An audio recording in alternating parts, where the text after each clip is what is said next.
Going on school trips costs a lot, especially if you go to a private school. You're probably not used to these expenses since you went to public school. It might be too much for you to pay for it. But don't worry, I'll feed you a souvenir. The teacher in charge of my daughter's class is really straightforward, but sometimes he sounds like he's talking down to her. No one should talk down to or ignore others, especially not a teacher to a student. I'm Natalie. My brother and I were left without parents when we were young because they died in a bad car crash. I was only 8, and my brother was 15. After our parents died, our relatives had to figure out what to do with us. We didn't have many family members, and no one had enough money to take care of both of us. They said, "We can't handle both of them because we're struggling to raise even one." They already had 2 kids of their own, so having twice as many was out of the question. We realized that all we had left in life was each other. I was just a 3rd grader, clinging tightly to my brother. I cried constantly, and he felt helpless seeing me go through so much. At 15, he was barely an adult, and I was still a child. He could only do so much to help. After a while, one relative agreed to take me in. "Sorry, but we can't take both of you," they said. "We thought one of you could stay with us, and the other could go to a foster home or shelter." I understood the situation, but I knew being separated would make things even harder. "Please take care of her.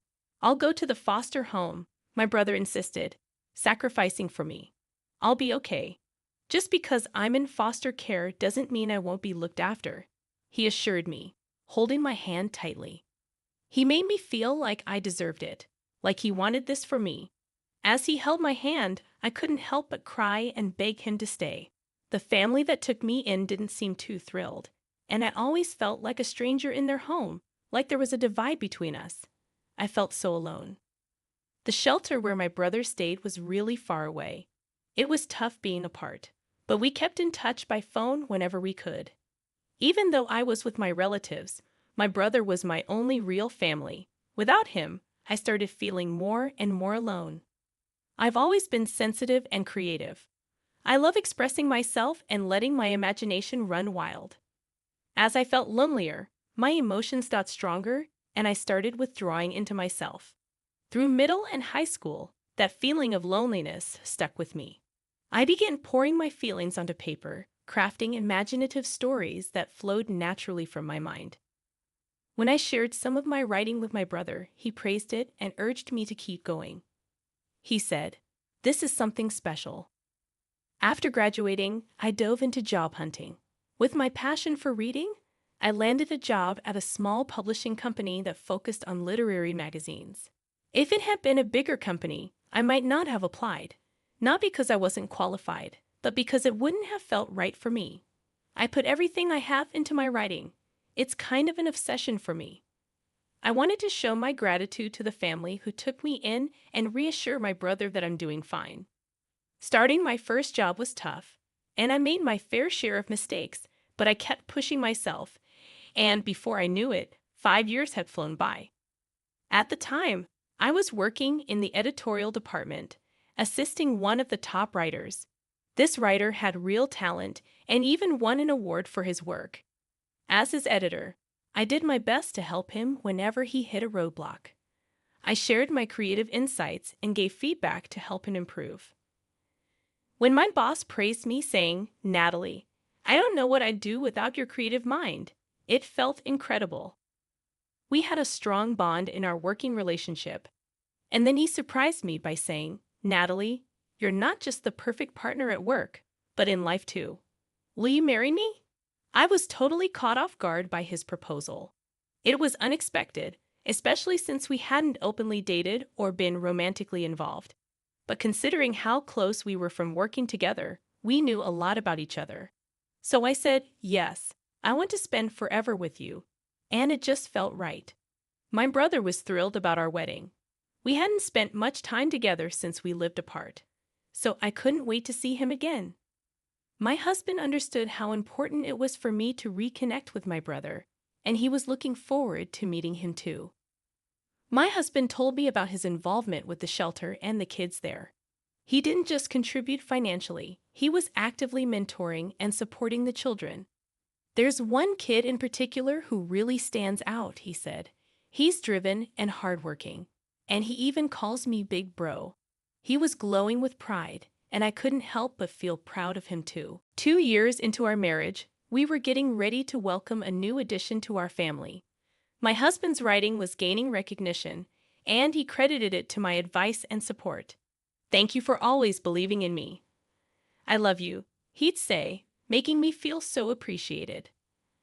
Our daughter, Nicole, was born, and our lives were filled with joy and excitement. She was bursting with energy, and we were over the moon.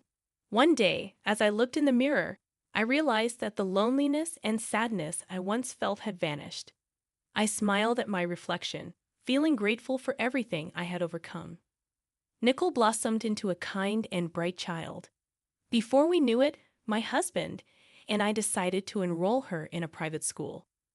We found one that focused on nurturing independent and creative thinkers, offering a well-rounded education in academics, athletics, and the arts. Nicole thrived in that environment. Our careers were going well too. But when Nicole started 4th grade, we received devastating news about my husband. He was diagnosed with terminal cancer, and it had already spread too far for treatment by the time we found out. We went to the hospital together, but I returned home alone. I stayed by his side, praying for a miracle, but it wasn't meant to be. I was scared that the loneliness I once felt would return, but this time I had Nicole. I had to stay strong for her. I changed my mindset and focused on moving forward. Nicole and I leaned on each other for support as we faced life without my husband. Every moment became more precious, and I vowed to cherish every second. As Nicole started her final year of elementary school, she was nervous about meeting new classmates and teachers, but she knew she could handle it by the time. As the first semester ended, I noticed Nicole became increasingly quiet about school, especially after spring break. Starting the second semester of 5th grade, she seemed even more distant. My worry grew. Was she not enjoying school? Was she being bullied? But as the second semester neared its end, nothing changed. Today, I had to confront her. I couldn't ignore it any longer. "Hi, I'm Nicole, and I'm in 5th grade. Last year, my dad passed away, and it was really tough for me and my mom. But my uncle helped us through it, and I'm grateful my mom was able to heal. I was excited to start 5th grade, even though I knew I have a new teacher and classmates, except for one friend from last year. Our teacher is 28 and has been teaching for 6 years. He kind of gives off an older, annoying brother vibe. Our teacher wanted to get to know us better, so he had us fill out a get-to-know-me worksheet. Then he planned to interview us individually based on our answers. When it was finally my turn, he said, 'Your favorite subject is English, right?' I love reading too. But then he mentioned my dad's passing and my mom raising me alone, and I didn't like his tone. 'Just wondering, what does your mom do for work?' My mom works as a contract employee at a publishing company. After my dad passed away, she switched from full-time to contract work for the flexibility. I told her she didn't have to, but she prefers it. It's kind of like working part-time. How do you guys afford the school? You must be having a tough time." It felt like my teacher assumed we were barely getting by. It didn't seem sincere. Then he made more comments about our finances, like he pitied us, like we were pathetic. His attitude during that conversation really bothered me, so I tried to avoid him afterward. But he kept approaching me, usually when I was alone, and would say things like, "Struggling with money is stressful, right? Is your mom still working part-time? Can you afford next semester's tuition?" I tried to brush it off and be mature about it. Once, I even argued back, saying we weren't poor, but he didn't stop. So I decided it was best to keep my distance. He laughs and thinks it's because he's right. I decided to stop talking to my mom about school altogether because I didn't want to involve her. I could tell she was getting worried about me. Then, over spring break, my teacher assigned us a book to read, a popular novel by an author named Curie. The main character had a tough childhood but eventually succeeded in life. After class, my teacher approached me when I was alone. That book starts with a rough childhood, which I bet hits close to home for you, he said.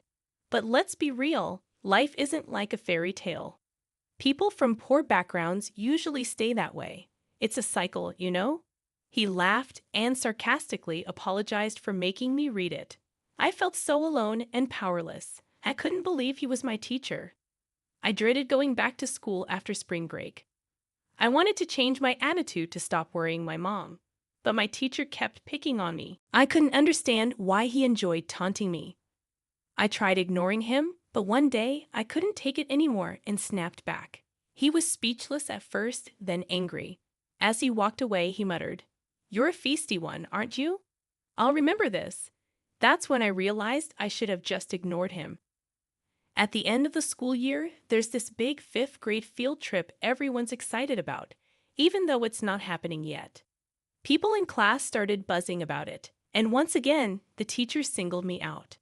Those school trips are pricey, especially compared to public schools. "Wonder if you'll have to sell the house to afford it," he said with a smirk. "I'm looking forward to it, but hey, don't sweat it if you can't make it. It's a luxury, and you've got more important things to worry about. Better to stay home." He even hinted it would be better for the school if I didn't go, like payback for snapping at him.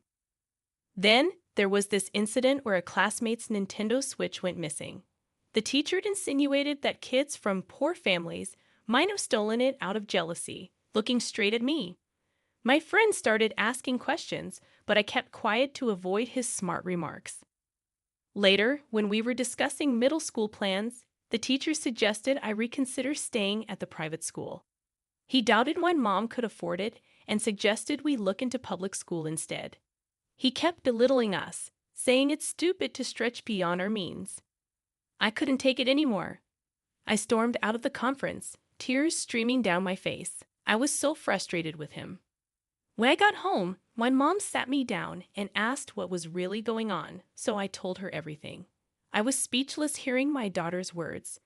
I couldn't believe she'd been dealing with harassment at school, especially from her teacher. She didn't want me to worry, so she kept it all inside. I hugged her tight, apologizing for not knowing. I knew I had to talk to the teacher right away. I decided to record our conversation on my phone, just in case. "I assumed you'd be working hard, just like I am." His response confirmed my daughter's story. I demanded to know why he felt entitled to speak so horribly to Nicole. It was my duty as a parent to make her aware, even though it should be his job as a teacher, a responsibility he seemed to overlook. He had the audacity to suggest we send Nicole to public school if we were struggling financially, but he was wrong. We've never faced financial instability in our lives. His assumptions about our situation were unfounded. He kept interrupting and talking over me, making it impossible for us to have a civil conversation. His immature remarks pushed me to my limit. I warned him sternly, "That's enough. Don't ever speak to my daughter like that again, or there will be consequences." With that, I stormed out, leaving him speechless. After our confrontation, Nicole said he stopped bothering her altogether. I was surprised she let it go so easily, but thankfully, she made it through to graduation unscathed. Unfortunately, I couldn't make it to the parent-teacher conference afterward. Nicole confidently chose to attend the same middle school as her friends, despite the teacher's mocking laughter. "I'm here with my sister for my niece's graduation," Joseph said, suddenly realizing that Nicole was his niece, and then recognizing me as his sister. It was time for me to set the record straight. My late husband was a renowned writer, and we still receive royalties from his work. We're financially secure because of that. Plus, I have my own steady income. He was stunned. "The author Kiri, whose work inspired you and whom you admired, is actually me. It's a pseudonym I used. You can imagine the royalties from that alone." My husband and I enjoyed collaborating, but I also wanted to pursue my own writing. After his passing, I shifted to a more flexible job to focus on my writing full-time. I poured my heart into my writing, and as I continued, I improved. I couldn't have stopped working altogether, but I enjoy the company and value the routine. That's how I finally completed my book. Joseph saw parallels between his upbringing and the author's story, but instead of overcoming his past, he projected his resentments onto others, including my daughter. He wrongly assumed my family was struggling and belittled us. Such behavior is unacceptable, especially from a teacher. He's not fit for the role. He didn't respond and instead broke down in tears in front of everyone. My brother reported him to the principal, leading to Joseph's swift termination.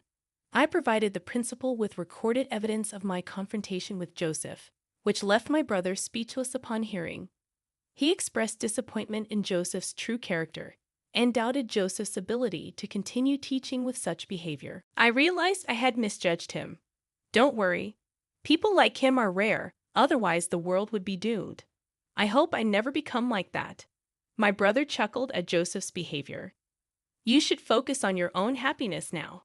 I'm content, and you don't need to worry about me. Maybe it's time for you to start dating. What about you? You could date and be even happier. As long as you're happy, I'm happy. But a new dad? My daughter is wise beyond her years. She's my happiness. Why do we feel so alone? Is it in our minds, or do we close ourselves off from seeing the beauty around us? The answer lies within our hearts.